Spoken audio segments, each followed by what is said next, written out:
অসমীয়াৰ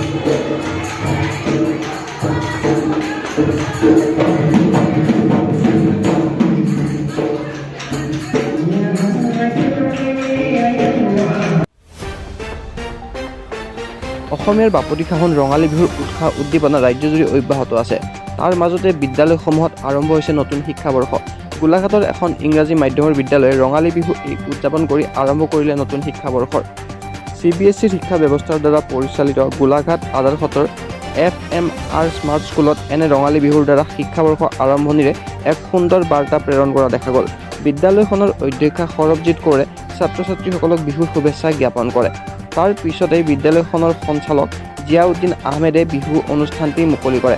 ছাত্ৰ-ছাত্ৰীসকলে হুঁচৰি পৰিৱেশন কৰি পৰিৱেশটো আনন্দমুখৰ কৰি তোলে। বিদ্যালয়খনৰ কণ কণ ছাত্ৰ-ছাত্ৰীসকলে বিহু নাচ পৰিৱেশনেৰে সকলোৰে মন জয় কৰা পৰিলক্ষিত হয়।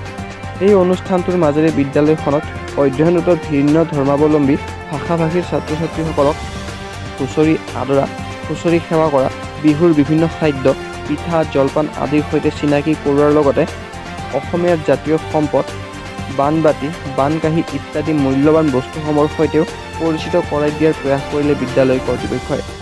শেষত ছাত্ৰ-ছাত্ৰী আৰু শিক্ষক-শিক্ষয়িত্ৰীসকলে একেলগে বিহু পৰিৱেশন কৰি উৎফুল্লিত হৈ পৰা দেখা গ'ল। ছাত্ৰ-ছাত্ৰীসকলক ৭ বিহুৰ তাৎপৰ্যও বুজাই দিলে বিদ্যালয়ৰ শিক্ষক-শিক্ষয়িত্ৰীসকলে।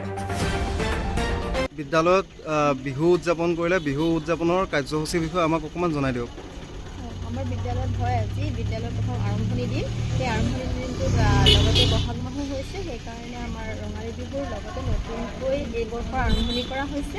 আৰু আমাৰ এই বিদ্যালয়ত বিভিন্ন ধৰ্মৰ জাতিৰ লোক ষ্টুডেণ্টে অধ্যয়ন কৰে, গতিকে তেওঁলোকক আমি প্ৰতিটো জাতিৰে উৎসৱবিলাকৰ বিষয়ে অৱগত কৰাব বিচাৰোঁ। গতিকে আমি এনেধৰণে যাতে আমাৰ সকলো ছাত্ৰ-ছাত্ৰীয়ে বিদ্যালয়ত উদযাপন কৰা সকলো উৎসৱ পাৰ্বণৰ বিষয়ে যাতে অৱগত হ'ব পাৰে, এই আমাৰ উদ্দেশ্য। হয়, আৰু বিশেষকৈ আপোনালোকৰ সৰ্বভাৰতীয় CBSE মাধ্যমৰ দ্বাৰা পৰিচালিত বিদ্যালয়, তাৰ মাজত আপোনালোকে বিহু উদযাপন কৰি এটা বাৰ্তা দিছে, কি ক'ব এই বিষয়ে? আমি বিহুটো হৈছে অসমৰ জাতীয় উৎসৱ। এই অসমৰ জাতীয় উৎসৱটো যদি আমি ধৰিয়ে নাৰাখোঁ, তেতিয়াহ'লে আমি অসমীয়াৰ আমাৰ অস্তিত্বই নাথাকিব।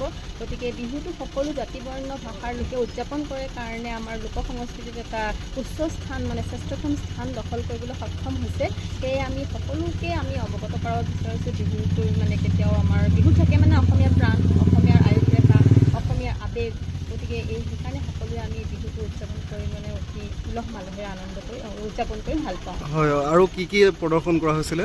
আমাৰ ইয়াত প্ৰদৰ্শন কৰা হৈছিলে হুঁচৰি প্ৰদৰ্শন কৰা হৈছিলে, বাঁহী প্ৰদৰ্শন কৰা হৈছিলে, পেঁপা প্ৰদৰ্শন কৰা হৈছিলে, আৰু গাইবতীয়াকৈ ষ্টুডেণ্টবিলাকে নৃত্যও প্ৰদৰ্শন কৰিছিলে, বিহু নাচো প্ৰদৰ্শন কৰা হৈছিলে।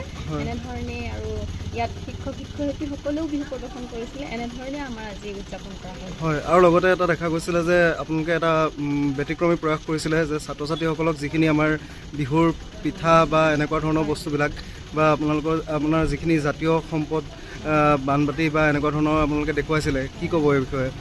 আচলতে আজিকালি প্ৰজন্মই এইবিলাক বস্তু আচলতে দেখা পোৱা নাই কাৰণে চিনাকি হ'বলৈ নিবিচাৰে বা চিনি নাপায়। সেয়েহে আমি আজিৰ প্ৰজন্মক এনেধৰণে আগৰ দিনত কেনেধৰণে বিহু আহিলে হুঁচৰি আদৰণি কৰে বা হুঁচৰি বিদায়ত কেনেধৰণে শৰাই অৰ্চনা কৰা হয়, আকৌ বানবাতিত আলহী আহিলে বা বিহুত বানবাতিত জলপান খাবলৈ দিয়া হয়, চিৰা পিঠা সজাই মেলি দিয়া হয়। বা চিৰা পিঠাটো হৈছে অসমীয়াৰ এটা লোক সংস্কৃতিৰ লোকখাদ্যৰ ভিতৰতে পৰে।